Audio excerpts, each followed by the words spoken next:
athleticism. I believe that I think he was I don't have it up right now, but there was one year, what was it, like 3 years ago now, that I think he was the tight end 7 in PPR. I'd have to look it up again, but I remember it wasn't long ago. It was like 2 seasons ago. Yeah, Tua, he was the main. That was an example of a tight end being the main guy. That was before Jalen Waddle, obviously before Tyreek. But there was a point where Tua, it was, I think, Tua's rookie year. He leaned on Gesicki hard that year. I really do like Gesicki. You got 2 really interesting assets. I'm with you. Let's see if it's so. Here we go. I brought this up last time too because I love this. This is the Daniel Jeremiah tweet from 2020. Let's just go ahead and get that going full screen.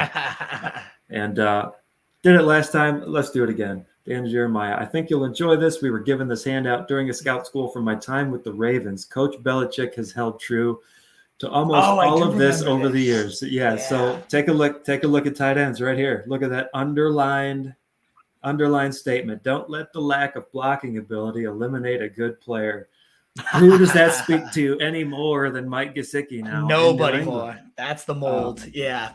And if anything, he had to, his blocking chops had to get a little better in Mike McDaniel's system last year, right? You would think anyway. Only way he was used, completely misused last year, yeah. But yeah, if Belichick's still, holding true to this thing from 32 years ago, then he's not really looking like Gronkowski was a great blocker, but you see here it doesn't have to be like he just needs to block for like a second or two and then he's good. And there's Bill O'Brien, he likes to use a lot of two tight end sets, I believe. So we got Hunter Henry.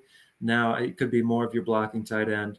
And then Gesicki could be more versatile and get split out wide. He's gotten work with the wide receivers during camp, right? So it's kind of he's got that elite athleticism where even in think about the short area quickness, your 3-cone drill, and your so what is the 20-yard shuttle, like mid 90s in the percentile for tight ends.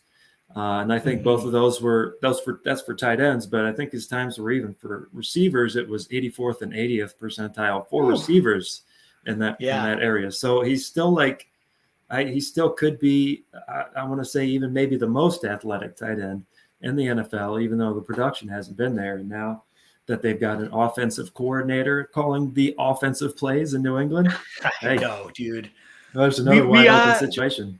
We did our projection show today on the AFC East. We're going division by division.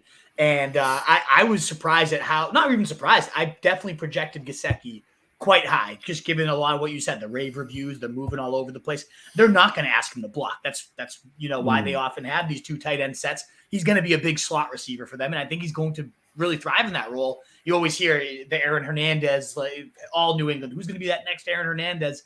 I mean, this guy has that type of athleticism. He's not going to be Hernandez, but I mean, you just said it. I'm on Player Profile right now, 95th 40-yard dash, 96 speed score, 99th percentile burst score, 98th percentile agility score, 100th percentile. So that must just mean the best ever recorded catch radius. I mean, the guy definitely drips in all of those things. He played with Bill O'Brien before at Penn State, recruited out of high school by Bill. He likes his guy, and I'm with you. Very exciting player, very exciting overall prospect. I think you got 2 really interesting guys who have only continued to climb in value since we made that deal. To be fair, I don't really